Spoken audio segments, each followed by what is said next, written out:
दूर गांव में आपको पढ़ने जाना होता था ग्रुप के साथ। अब पेरेंट्स तो भेज देते थे कि हाँ 10-20 लड़के जा रहे हैं, इन्हीं के साथ आप भी चले गए, और बीच रास्ते से आप खेतों में चले गए, दिन भर खेतों में बिताया। जब शाम को वो पूरी टोली स्कूल से आ रही है, उसी टोली में आप शामिल हो गए और घर पहुंच गए कि आज स्कूल में पढ़ के आ गए। मेरा मानना 40% 50% के करीब सिविल सर्विसेज में जो सेलेक्ट होते हैं वो बच्चे ग्रामीण परिवेश के होते हैं। और ग्रामीण परिवेश में भी ऐसा नहीं है कि उनकी फैमिली फाइनेंशियली बहुत ज़्यादा स्ट्रॉन्ग हो। अच्छी फैसिलिटीज़ में जिस बच्चे की परवरिश हुई है उससे ज़्यादा चांसेस होते हैं जो डिसएडवांटेज कंडीशन से जो बच्चा आता है उसके सेलेक्ट होने के। जो डिफ्रेंशिएट करती है चीज़ वो है हार्ड वर्क और सिंसियरिटी, रेगुलरिटी। अगर आप रेगुलर हार्ड वर्क करते रहे तो मंजिल जरूर है।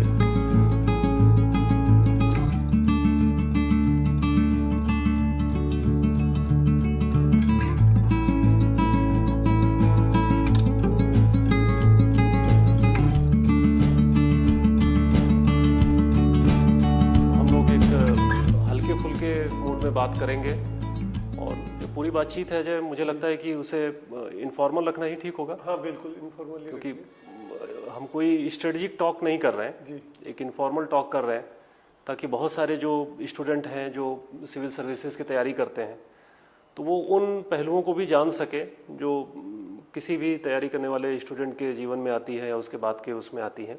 कल मैंने न्यूज़पेपर में पढ़ा, एक बहुत खुशी हुई कि एक आपने एक बुक लिखी है आशाराम बापू पे।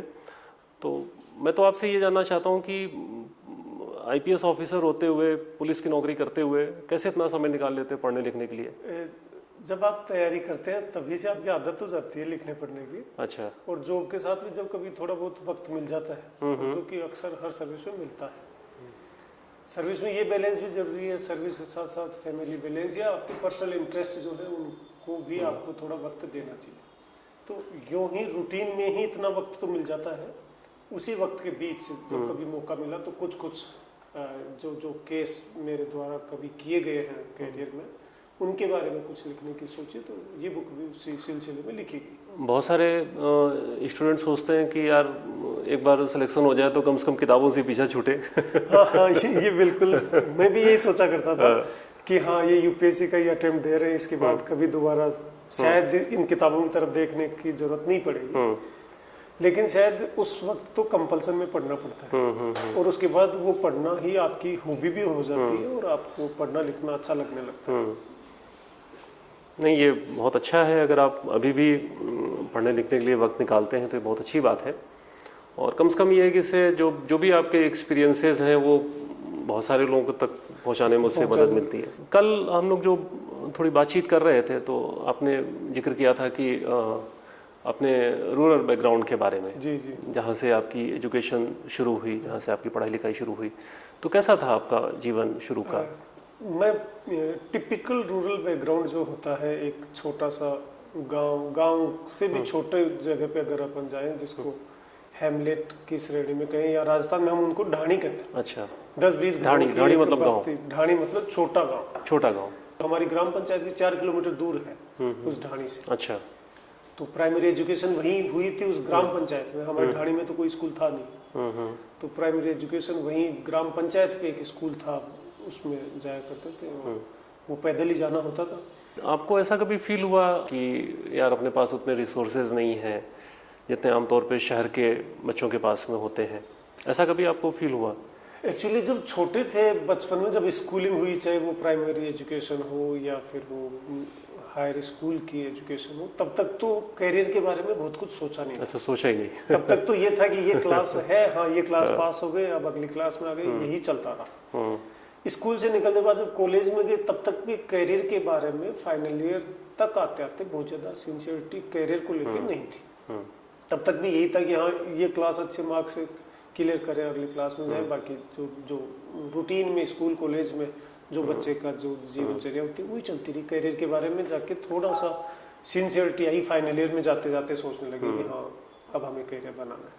उस वक्त तक कहीं ना कहीं कॉलेज एक ऐसा माध्यम था जिसने उस कॉलेज ने शहर और ग्रामीण का जो डिफरेंस था वो शायद 3 साल कॉलेज में रहते रहते वो गैप खत्म सा हो गया था। तो कभी इस चीज का एहसास हुआ नहीं कि कहीं ग्रामीण क्षेत्र और शहरी क्षेत्र में कोई फर्क हो। लेकिन हाँ, अब भी मैं हिंड साइड में सोचता हूँ, इंट्रोस्पेक्ट करता हूँ, तो जरूर ये चीज सामने आती है कि हाँ, कहीं ना कहीं रूरल बैकग्राउंड और शहरी बैकग्राउंड में बच्चे को जो इनिशियल इनपुट दिया जाता है, एजुकेशनल इनपुट दिया जाता है, उस इनपुट का डिफरेंस जरूर रहता है। बट उस डिफरेंस को भी ग्रामीण अंचल का जो बच्चा है वो बिल्कुल खत्म कर सकता है। उस डिफरेंस को अगर वो थोड़ी सी, उसको थोड़ी एक्स्ट्रा मेहनत, शहरी बच्चे से थोड़ी सी एक्स्ट्रा मेहनत उसको करनी पड़ेगी। और जैसा परिवेश है ग्रामीण क्षेत्र का, जैसा एनवायरनमेंट में उसका जीवन चलता है, तो रूटीन में ही ग्रामीण क्षेत्र के व्यक्ति को थोड़ा स्ट्रगल शहरी क्षेत्र वाले बच्चे से ज्यादा करना पड़ता है। तो ऐसे में उसको स्ट्रगल करने की हैबिट हो जाती है। ये तो आपने सही कहा। के चलते वो जो गैप है, वो गैप अपने आप ही खत्म होता चला जाता है। नहीं, ये तो मैंने भी फील किया है। मेरी भी जो बचपन की पढ़ाई है वो गांव में हुई, और आज भी मैं जो रूरल एजुकेशन के कुछ प्रोजेक्ट्स हैं उससे जुड़ा हूँ। तो मैं देखता हूँ कि जो गांव के जो बच्चे हैं वो ज़्यादा हार्डी हैं जी, ज़्यादा हार्डी है। और शायद विपरीत परिस्थितियों में उनकी काम करने की क्षमता ज़्यादा है। मैंने खुद देखा है गांव के बच्चों को कि जैसे शहर में होता है कि भाई शहर में बच्चे हैं तो उनका एक सेपरेट रूम है, उनकी एक स्टडी टेबल है। जो आजकल के जो संपन्न जो माँ बाप हैं वो उनके लिए एक अलग से कमरा डेकोरेट करा देते हैं कि भाई ये तुम्हारा स्टडी रूम है। गांव में तो मैंने देखा कि बच्चों का कोई सेपरेट ना तो रूम होता है, इवन स्टडी टेबल नहीं होती है। सर, स्टडी टेबल और सेपरेट रूम तो बहुत दूर की बात है। आज तो फिर भी शहर और गांव में जो डिफरेंस है थोड़ा कम हुआ है। जब मैं कॉलेज में पहुंचा था तब मेरे गांव में पहली बार इलेक्ट्रिसिटी आई थी। तब तक हमारे गांव में बिजली भी थी नहीं। तो शहरों में तो उस वक्त भी बिजली थी, अलग से उसकी स्टडी टेबल भी होगी, टेबल लैंप भी होगा। बट ग्रामीण क्षेत्र में तो मतलब उसकी कल्पना ही नहीं कर सकते थे उस वक्त कि आपका अलग से कोई रीडिंग रूम होगा या अलग से कोई स्टडी टेबल होगी। ये कल्पना से बाहर था। आज अगर अपन देखें पिछले 15-20 सालों में जो डेवलपमेंट हुआ है, हर गांव-गांव तक लगभग इलेक्ट्रिसिटी पहुंची है, हर गांव-गांव तक नेट कनेक्टिविटी पहुंची है। तो जो नॉलेज बेस या जो रिसोर्सेज शहर में है, लगभग कम्पिटिटिव रिसोर्सेज अब गांव तक भी पहुंचे। मैं इलेक्ट्रिसिटी से मुझे याद आया कि मैं भी बचपन में गांव में था, तो पढ़ने के लिए वो एक लैंप हुआ करता था, केरोसिन ऑयल का लैंप, मिट्टी के तेल का वाला लैंप, मिट्टी तेल का लालटेन तो जिसको बोलते थे। हम लोग हमेशा ये मनाते रहते थे यार ये मिट्टी का तेल जल्दी से खत्म हो जाए और अंधेरा हो जाए, पढ़ना और घर में जाके कहें कि अब तो मिट्टी के तेल खत्म हो चुका, अब तो अपन पढ़ नहीं सकते, अंधेरा हो गया, सो जाते। तो कभी आपका भी ऐसा कोई इसी तरह का सा ये सोचा करते थे। एग्जाम जब आती थी तो एग्जाम से जस्ट पहले वो मिट्टी का तेल की जो आप बात कर रहे हैं लैंप जलाने के लिए, मैं ये बात कर रहा हूँ प्राइमरी एजुकेशन के टाइम की, क्योंकि 6th ऑनवर्ड्स तो मैं हॉस्टल में चला गया था, नवोदय विद्यालय में। बट मेरे जो परिवारजन थे उस गांव में रहने वाले जो दूसरे लोग थे, उनको मैंने 12th तक, यहाँ तक कि कॉलेज तक देखा है कि वो एग्जाम नजदीक आती थी तब उस लैंप को संभालते थे। और उस दिन वो लाने जाते थे ये केरोसिन तेल, तो वो मिट्टी का तेल मिलता नहीं था मार्केट में। तो वो खुश हो जाता था कि ठीक है 2 दिन और मेरा लैंप जलेगा नहीं, मेरे को रात में पढ़ना नहीं पड़ेगा। नहीं, बहुत अच्छे अनुभव होते हैं वो गांव के। कभी ऐसा भी हुआ कि जैसे अपन भी करते थे कि स्कूल पढ़ने जा रहे हैं, घर से तो बोल दिया ग्रुप में जा रहे हैं 5-7 लोग, रास्ते में कहीं आम का पेड़ देखा, कहीं कोई तालाब देखा, तो पता चला दिन भर आम तोड़ते रहे या तालाब में जाके नहा लिया और फिर घर आके बोल दिया कि हाँ हो गई पढ़ाई। बिल्कुल ऐसा अनेक बार हुआ है, क्योंकि आप छोटे बच्चे रहते हो, दूर गांव में आपको पढ़ने जाना होता था ग्रुप के साथ। अब पेरेंट्स तो भेज देते थे कि हाँ 10-20 लड़के जा रहे हैं, इन्हीं के साथ आप भी चले गए। और बीच रास्ते से आप खेतों में चले गए, दिन भर खेतों में बिताया, जब शाम को वो पूरी टोली स्कूल से आ रही है, उसी टोली में आप शामिल हो गए और घर पहुंच गए कि आज स्कूल में पढ़ के आ गए। बहुत सारे बच्चे मेरे साथ वाले भी ऐसा करते थे।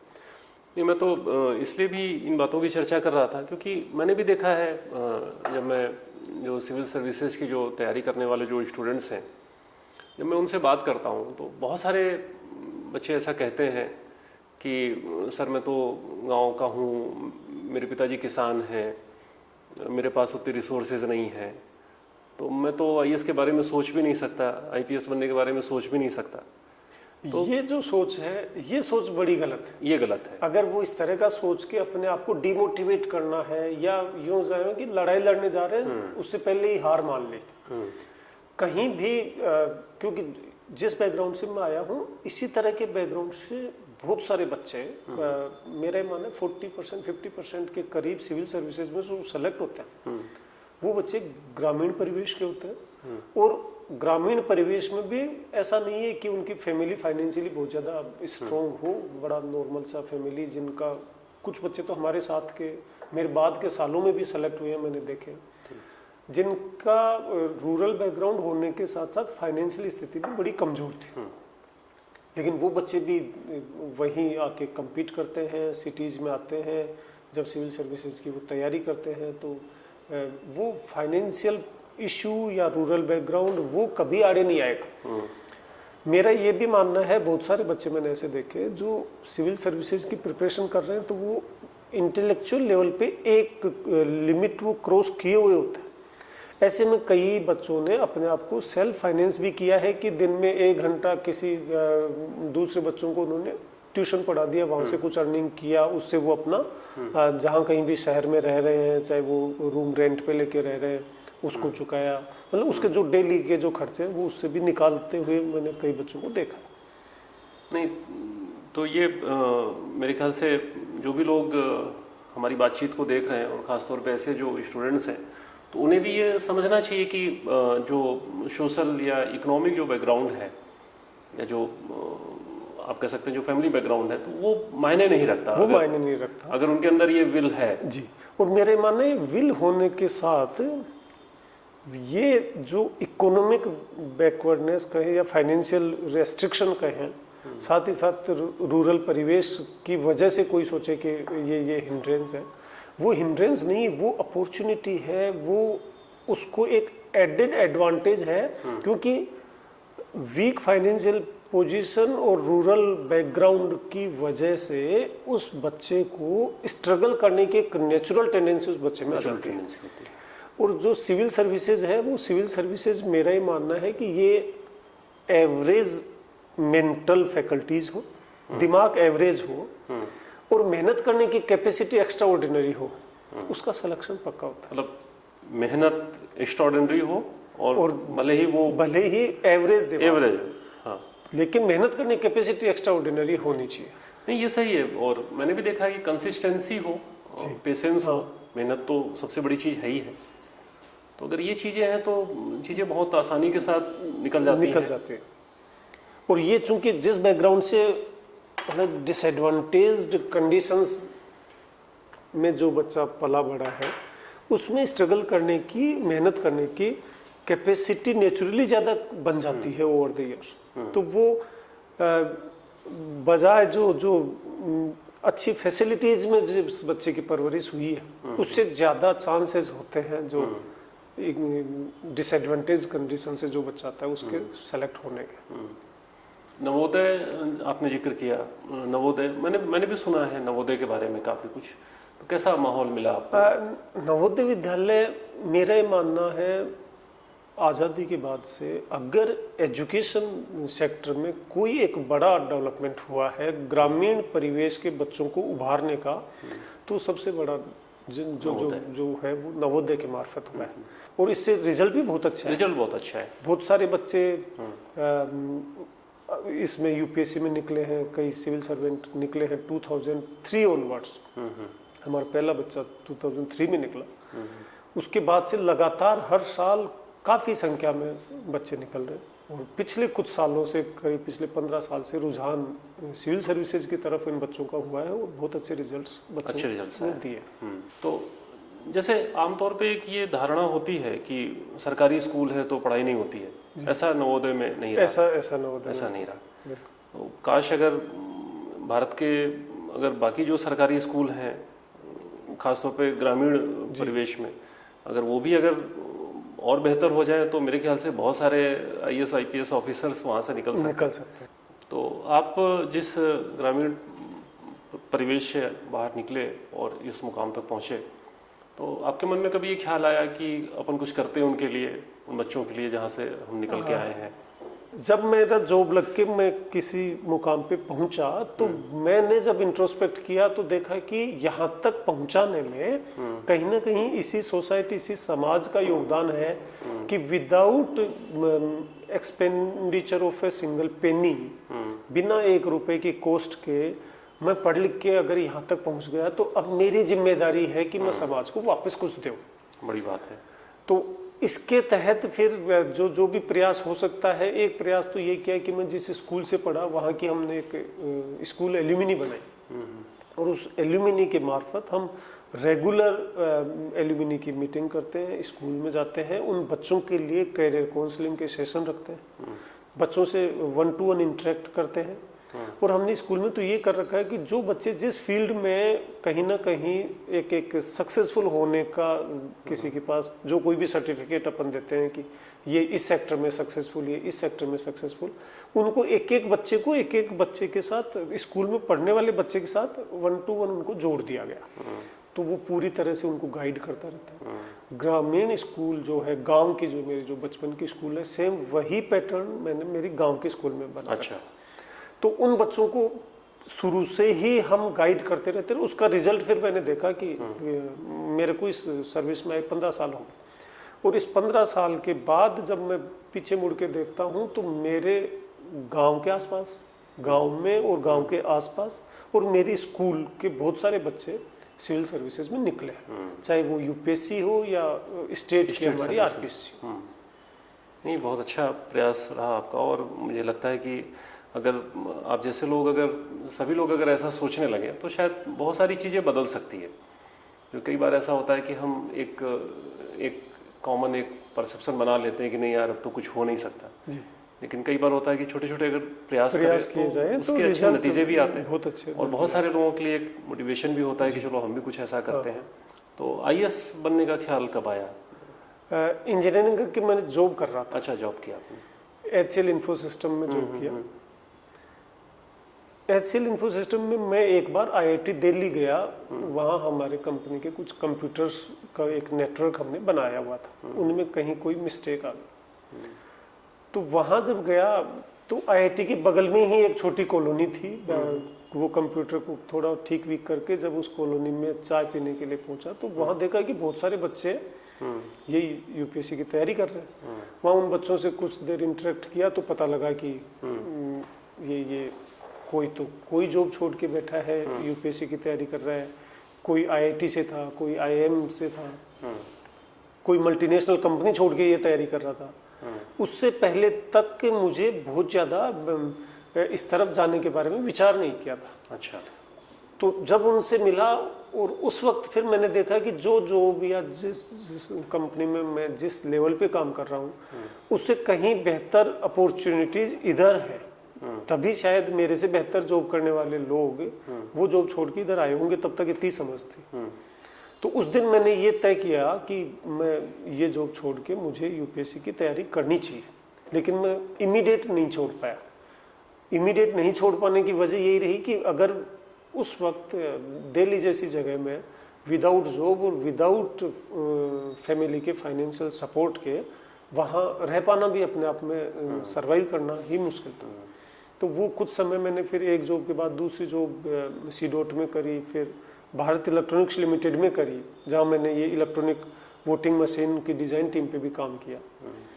वहाँ से मैं डीआरडीओ में गया और डीआरडीओ के बाद मेरा इंडियन इंजीनियरिंग सर्विसेज से इंडियन रेलवेज में हो गया। तो मैंने रेलवे ज्वाइन करके वहाँ से फिर मैंने लीव लिया, लीव विदाउट पे रह के मैंने फिर तैयारी शुरू की यूपीएससी की। तो जॉब करते समय तैयारी को कैसे मैनेज किया? मतलब मुश्किल तो आती होंगी, मुश्किल आती है जॉब के साथ ये काम करने में, तैयारी करने में भी। तो जॉब के साथ आप ये तो कर सकते हैं कि इनिशियल बेस बनाने तक तो आप जॉब के साथ करीब साल भर तो बेस बनाने में आपने उससे पहले कभी यूपीएससी के बारे में सोचा नहीं था। तो जॉब करते समय साल भर तो मैंने जॉब के साथ ही तैयारी की, बेसिक्स तैयार की, लेकिन उसके बाद इसमें फुल टाइम आपको लगना पड़ता है। कंप्लीट जॉब के साथ रहते रहते इसकी तैयारी नहीं हो सकती। उसके बाद फिर मैंने जॉब से छुट्टी लिया, छुट्टी लेके फिर साल भर तैयारी की, तो मेरा फिर सिलेक्शन रेवेन्यू सर्विस में हुआ। और फिर रेवेन्यू सर्विस के बाद दूसरे साल फिर तैयारी की तो इंडियन पुलिस सर्विस में हो गया। तो कभी ऐसा भी मन में ख्याल आया कि यार मैं तैयारी तो कर रहा हूँ, मेरा सिलेक्शन नहीं होगा, कभी ऐसा भी लगा? हाँ, जब इस तरह के कम्पिटिटिव माहौल में जहाँ आसपास जो बच्चे तैयारी कर रहे होते हैं उनमें आप एक फेल्योर का जब रेशियो देखते हो तो करीब सक्सेस रेशियो 1 से 2% का रहता है, बाकी तो लोग अनलक्की रह जाते हैं। तो आपके मन में भी ये ख्याल आना तो बड़ा लाजमी है। मेरे भी दिमाग में कई बार ये आता था कि अगर नहीं हुआ तो।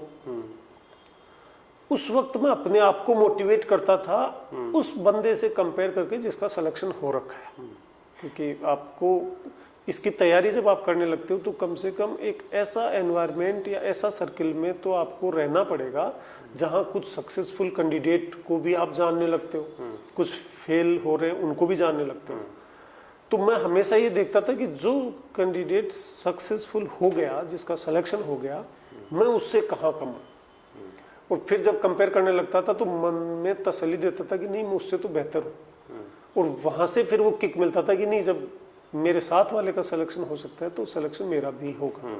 ये जो ये फैक्टर था वो मुझे हमेशा मोटिवेट करता था। नहीं, मैं जैसे देखता हूँ जब मैं बहुत सारे स्टूडेंट से इंटरेक्ट करता हूँ तो मुझे लगता है कि एक बहुत बड़ा चैलेंज है कि तैयारी के दौरान अपने आप को मेंटली या इवन मैं यहाँ तक कहता हूँ कि फिजिकली भी फिट रखना। जी जी। क्योंकि अगर आप मेंटली और फिजिकली फिट नहीं हैं तो ये जो एक बहुत लंबी प्रक्रिया है सिविल सर्विसेज एग्ज़ाम की, तो उसमें बहुत मुश्किलें आती हैं। और कई बार मैंने देखा है कि स्टूडेंट ने प्री दिया, पहले अटेम्प्ट में दिया, दूसरे में दिया, प्री नहीं निकला या मेंस निकला, फाइनल सिलेक्शन नहीं हुआ, तो फिर वो बहुत ज़्यादा तनाव में आ जाते हैं, बहुत ज़्यादा डिप्रेशन में आ जाते हैं। अच्छा, चूँकि आप एक ऐसे कॉम्पिटिटिव इन्वायरमेंट में हैं कि जहाँ आप अपने डिप्रेशन को किसी के साथ बहुत खुल के शेयर भी नहीं कर सकते, है ना। ऊपर से फैमिली की एक्सपेक्टेशंस भी होती हैं कि भाई दिल्ली में रह के तैयारी कर रहा है, जयपुर में रह के तैयारी कर रहा है, इलाहाबाद में रह के तैयारी कर रहा है, तो इस तरीके की एक्सपेक्टेशंस होती है कि यार घर से कब तक पैसे लेते रहेंगे जी। तो ये कैसे, मतलब आपने कैसे इन चीज़ों को बैलेंस किया? इसमें एक चीज़ तो है, मेंटल फिटनेस और फिजिकल फिटनेस दोनों रहनी ज़रूरी है, तभी आप कंसंट्रेटेड होके तैयारी कर पाओगे। तो शुरू से ही वो ये नवोदय विद्यालय स्कूल से ही आदत थी, सवेरे सवेरे हमें कुछ फिजिकल एक्सरसाइज भी कराया करते थे, तभी से वो बचपन से आदत थी। तो तैयारी के दौरान भी सवेरे 1 घंटे करीब कुछ देर दौड़ना, जॉगिंग करना, फिर कुछ एक्सरसाइज करके तो अपने आप को फिट रखा। इसके बाद आता है मेंटली आप अपने आप को कैसे मोटिवेटेड रखो। तो यूपीएससी का एग्ज़ाम फेजेस में होता है, साल भर में प्रोसेस पूरी होती है, 3 स्टेजेस में एग्ज़ाम है, प्रीलिम्स हुआ, फिर आपका मेंस हुआ, फिर इंटरव्यू। तो आपको एक टारगेट सेट करना है कि हाँ अब मैं प्रीलिम्स दे रहा हूँ, इतने दिन बाद मेरा प्रीलिम्स का एग्ज़ाम होना है। प्रीलिम्स का जो ही एग्ज़ाम हुआ तो आपके पास मेंस के लिए बड़ा लिमिटेड सा टाइम बचता है, तो आपको अपना एक टारगेट समय के साथ बनाना पड़ता है। और उस टारगेट को मैंने जो किया वो तो यही किया कि हाँ इतने समय में मेरे को ये इतना कोर्स कर लेना है, इतना सिलेबस कर लेना है, और उसको फिर और माइन्यूटली डिवाइड किया कि हाँ मेरे को इतने दिन में ये कर लेना है, इस वीक इतना कंप्लीट कर लेना है। तो वो छोटे छोटे टारगेट सेट किए, और वो जो टारगेट अचीव होते गए कि मेरे को इस वीक इतना करना है, उतने वीक में अगर वो काम हो गया तो वहाँ से फिर आपको किक मिलता था कि हाँ मैं बहुत जल्दी मेरे टारगेट्स अचीव करता जा रहा हूँ, तो जो मेन टारगेट है वो भी मुझे मिल ही जाएगा। एक तो ये मोटिवेशन और या डेडिकेशन, कंसंट्रेशन, ये सारी चीज़ों का मिक्स जो कहें तो एक तो यहाँ से मुझे किक मिलता था। दूसरा, और वो जो भी नए एस्पिरेंट्स हैं, जो नए बच्चे तैयारी कर रहे हैं, उनके लिए भी मैं ये कहना चाहूँगा कि यूपीएससी से में सेलेक्ट होना ही एकमात्र मंजिल नहीं हो सकती, लेकिन ये तय है, जो कि मेरा अनुभव बताता है, मेरे साथ के बहुत सारे बच्चे जो सेलेक्ट नहीं हो पाए, यूपीएससी की अगर आप तैयारी कर लेते हो, तो यूपीएससी की तैयारी करने मात्र में आप इतना सब कुछ सीख जाते हो कि आपका यूपीएससी में सिलेक्शन नहीं हुआ, उसके बाद आप पर्सनल प्राइवेट सेक्टर में या अपना व्यक्तिगत जो कोई भी सेक्टर में जाके आप काम शुरू जब करते हो, तो वो यूपीएससी की तैयारी आपको इतना इनपुट दे चुका होता है कि आप जिस सेक्टर में भी जाओगे वहाँ एक्सेल करोगे। तो एकमात्र आफ्टर जब अपन इसकी तैयारी करते हैं तो सिर्फ ये नहीं हो सकता कि एकमात्र मंजिल यही है। हाँ वही, लेकिन ये तय है कि इस मंजिल की आपने तैयारी करी, ये मंजिल आपको नहीं मिली तो भी समाज में अनेकों सेक्टर ऐसे हैं, कुछ बच्चे एनजीओज में गए और उन एनजीओज का आज बड़ा नाम है, वो बड़ी अच्छी पोजीशन पे पहुंच गए।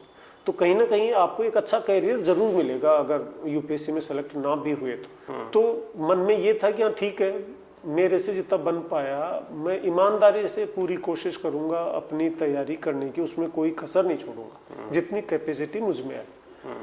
फिर भी अगर सिलेक्शन नहीं हुआ तो भी जीवन में प्रोग्रेस के रास्ते बंद नहीं होते, दूसरे रास्ते दिखेंगे। तो ये चीज दिमाग में रही। नहीं, ये बात मैं इसलिए भी उठा रहा था आपसे कि क्योंकि अखबार पढ़ते हैं अपन, तो इधर की मैं देख रहा हूँ कि खासतौर पे जो स्टूडेंट्स हैं, चाहे वो सिविल सर्विसेज को हो या बाकी कॉम्पिटिटिव एग्जाम्स की तैयारी करने वाले हों, इवन वो हाई स्कूल इंटर में पढ़ा रहे हों, तो आप देखते हैं कि बहुत ज़्यादा डिप्रेशन के इश्यूज़ हैं, इवन सुसाइड के इश्यूज़ हैं, और इस पर कोई बहुत खुल के बात भी नहीं करता जी। ठीक है, आप उसको एक खबर के रूप में देख लेते हैं कई बार। तो ये इश्यूज़ बड़े इंपॉर्टेंट है। तो मैं भी कई बार स्टूडेंट की काउंसलिंग करता हूँ कि आप ये मत सोचो कि यार आईएएस नहीं बने, आईपीएस नहीं बने तो लाइफ में कुछ नहीं है। जी जी। तो वो चीज़ कैसे उन तक ये कम्युनिकेट की जाए? इसमें एक तो कभी भी पीयर ग्रुप के प्रेशर में न तो बच्चे को आने की जरूरत होनी चाहिए। हर क्या इंडिविजुअल पर्सनालिटी है, दो पर्सनालिटीज को आपस में कंपेयर नहीं किया जा सकता। दूसरा, पेरेंट्स को भी अपने बच्चे पे पीयर प्रेशर नहीं डालना चाहिए। और तीसरा, जब आप तैयारी कर रहे होते हैं तो आप ये मान के चलिए कि जिस दिन आप एग्जाम देने जाओगे उस दिन आपके साथ जो उस एग्जाम में बैठे हैं सब आप जितना ही मेहनत करके यहाँ तक आए, परीक्षा वाले दिन आप कितने लकी हैं। हो सकता है मैंने आपने साथ तैयारी किया था, किसी एक सब्जेक्ट का एक टॉपिक मैंने बहुत अच्छा पढ़ लिया, आपने वो टॉपिक पढ़ा ही नहीं और वही टॉपिक आ गया, तो मैं आपसे ज्यादा लकी हो गया उस दिन परीक्षा दिन। तो ये तैयारी के बाद उस दिन एग्जाम वाले दिन, इंटरव्यू वाले दिन आप कितने लकी हैं, ये बहुत बड़ा फैक्टर है। तो कभी भी ये नहीं सोचना चाहिए तैयारी करते समय कि मेरा सिलेक्शन नहीं हुआ तो मैं दूसरे से कमजोर हो गया, या मेरा सिलेक्शन नहीं हुआ साथ वाले का सिलेक्शन हो गया तो अब मैं क्या करूं। आप ये देखिए उस दिन आप लकी नहीं थे, बस अब उस दिन लकी नहीं थे, लेकिन आप हमेशा अनलकी नहीं हो सकते। अगली बार फिर तैयारी करेंगे तो अगली बार फिर सिलेक्शन होगा। नहीं, जैसे मैं तो एक रफ कैलकुलेशन करके कई बार कहता हूँ कि जैसे मान लीजिए अप्रॉक्स 10 लाख के आसपास लोग हैं जो हर साल सिविल सर्विसेज के लिए तैयारी में जाते हैं या एग्ज़ाम देते हैं, और उसमें अगर मैं मान लूँ कि करीब 1 लाख लोग होंगे जो जिन्हें आप कह सकते हैं कि वो डिजर्विंग कैंडिडेट होंगे, लेकिन जो फाइनल सिलेक्शन हो रहा है वो लेस देन 1000 है जी। तो कुल मिला के अपन ये कह सकते हैं कि भाई जो सिलेक्शन का जो रेशियो है वो डिजर्विंग कैंडिडेट्स के बीच में लेस देन 1% जी। तो ये चीज़ ही अपने आप में शो करती है कि अनसर्टेनिटी है, अनप्रेडिक्टेबिलिटी है, कि भाई 100 में से 1 से भी कम प्रतिशत का सिलेक्शन होना है। तो बाकी स्टूडेंट्स को ये सोचना पड़ेगा कि वो किसी से कम नहीं है। अगर वो सेलेक्ट नहीं हो रहे हैं तो उनके अंदर ना तो प्रतिभा की कमी है, ना तो मेहनत की कमी है। हाँ, वो एक प्रोसेस है, जिस प्रोसेस के चलते ऐसा हो रहा है जी। तो अगर वो उस जो उनकी जो जिस भावना से उन्होंने तैयारी की, मुझे लगता है कि जितनी मेहनत से कोई स्टूडेंट आईएएस की तैयारी करता है, उतनी मेहनत से अगर वो जीवन में 3 साल किसी भी क्षेत्र में काम कर ले तो वो एक्सेल करेगा। कहाँ से कहाँ चला जाएगा, कहीं से कहीं। तो अच्छा, इधर तो फिर भी लिमिटेशन है। हाँ सही है, आप यूपीएससी की तैयारी करके सेलेक्ट होके एक ब्यूरोक्रेट बन गए, तो with in the 4 corners of the procedure laid down in that department आपको वही काम करना होगा। तो आपको एक्सेल करने की भी एक लिमिटेशन है। बट आपका सिलेक्शन नहीं हुआ, लेकिन आपका कैलिबर और आपकी इंटेलिजेंसी, तो मेहनत करने की, हार्ड वर्क करने की कैपेसिटी जो सेलेक्ट हुआ है उस जितनी ही आपकी है, उतनी मेहनत फिर आप जब किसी भी सेक्टर में प्राइवेट में करते हैं तो स्काई इज द लिमिट पहुंचने की। जो भी स्टूडेंट्स हैं उनको दिमाग में रखना चाहिए कि एक ऑल्टरनेट हमेशा रहता है। बिल्कुल, आप मेहनत करने की क्षमता है तो विकल्प हमेशा आपके सामने है। तो कम से कम ये है कि ऊपर वाले ने एक जीवन दिया है, तो उसे ये ना समझे कि यार अपन IAS नहीं बने तो ये जीवन का क्या अर्थ है। जब आप यूपीएससी की तैयारी कर रहे होते हैं उस वक्त आपको हर सेक्टर का बड़ा डिटेल स्टडी करना पड़ता है, और वो स्टडी अपने आप में आप सेलेक्ट हुए नहीं हुए वो दूसरी चीजें, मान लीजिए आप सेलेक्ट नहीं होते हो तो भी आपने उस सेक्टर विशेष में इतनी पढ़ाई कर ली होती है कि आप उसी सेक्टर में जाके अगर अपना खुद का काम करना शुरू करते हैं तो आप बहुत आगे तक जाते हैं, दूसरे लोगों से मच बेटर कर पाते हैं। तो आप तैयारी करते रहिए, इसमें सिलेक्शन हो नहीं हो वो अलग इशू है। अगर नहीं होगा तो आप ये जरूर मान के चलिए कि इतनी ही मेहनत आप आगे भी करते रहो तो आपको इससे बेहतर मंजिल मिलेगी। नहीं, मुझे लगता है कि जो हमारी एक ये इनफॉर्मल सी जो बातचीत है उसमें जो भी स्टूडेंट्स हमें देखेंगे तो उन्हें भी एक मोटिवेशन भी मिलेगा, और मोटिवेशन से ज़्यादा उन्हें कहीं ना कहीं से उन रियलिटीज़ के बारे में भी पता चलेगा कि कैसी भी कंडीशन हो उससे घबराना नहीं है अपने को, उससे बाहर निकलना है, और रास्ते कभी बंद नहीं होते हैं। ठीक है, हो सकता है कि आप इस रास्ते से आगे न बढ़ें तो कोई और रास्ता होगा जिससे आप आगे बढ़ सकते हैं और जीवन में वो सब कुछ हासिल कर सकते हैं, वो सब कुछ कर सकते हैं जो आप करना चाहते हैं। बिल्कुल। और जब कोई चीज़ से आप आगे निकल जाते हो तो फिर आपको लगता है यार चलो ये बेहतर हुआ कि मैं आज यहाँ पे आ गया। वो तो लाइफ के फेजेस हैं, लाइफ के फेजेस है और वो चलते रहते हैं। और एक चीज और है जो उस समय जब तैयारी कर रहा होता है बच्चा, तब दिमाग में आती है, आपके भी अनेक बच्चों के दिमाग में ये चीज आएगी, जिसका सिलेक्शन नहीं होता उसको ये लगता है कि जिसका सिलेक्शन हुआ है वो तो पता नहीं कोई अलग स्पीसीज है, कोई उसको अलग ही कोई एनवायरनमेंट मिला होगा, अलग एजुकेशनल बैकग्राउंड रहा होगा, पेरेंट्स ने अलग परवरिश करी होगी। इस तरह का सा दिमाग में रहता है कि जिसका सिलेक्शन होता है वो कुछ अलग है, कुछ उसमें कुछ अलग खासियत है, और मेरा सिलेक्शन नहीं हुआ तो मैं इनसे बहुत कमजोर हूँ या इनसे अपनी प्रतिभा में कमजोर हूँ। इस तरह का कभी मत सोचिए, क्योंकि जिसका सिलेक्शन हुआ है वो भी आप ही के बैकग्राउंड जैसे मिलते जुलते बैकग्राउंड से आया है। फर्क सिर्फ उस एक एग्जाम का है कि उस दिन एग्जाम देते समय उसने मेहनत करी थी, वो लकी था कि वो क्लिक कर गया और वो सेलेक्ट हो गया। आप सेलेक्ट नहीं हुए, बस फर्क उस एक एग्जाम का ही था, वो भी आप ही जैसे बैकग्राउंड से आया है। जनरली जो सेलेक्ट हो रहे हैं उसमें 50% से ज़्यादा बड़े हम्बल बैकग्राउंड से आते हैं। तो सिलेक्शन होने के बाद अचानक से लगने लगता है इसका सिलेक्शन हो गया मेरा नहीं हुआ। फर्क कहीं भी प्रतिभा का कोई फर्क नहीं होता, सिर्फ और सिर्फ जो मैंने पूर्व में कहा, जो डिफ्रेंशिएट करती है चीज़ वो है हार्ड वर्क और सिंसियरिटी, रेगुलरिटी। अगर आप रेगुलर हार्ड वर्क करते रहे तो मंजिल जरूर मिलती है। चलिए, बहुत बहुत धन्यवाद। Thank you so much. Thank you so और काफ़ी अच्छा लगा, और फिर कभी बैठेंगे और बहुत सारी बातें करेंगे और स्टूडेंट तक पहुंचाने की कोशिश करेंगे। और ये एक अच्छा जरिया है यूट्यूब, जिसके माध्यम से हम लोग ये चीज़ें उन तक पहुंचा भी सकते हैं। बहुत अच्छा लगा आपसे बात करके। Thank you so much.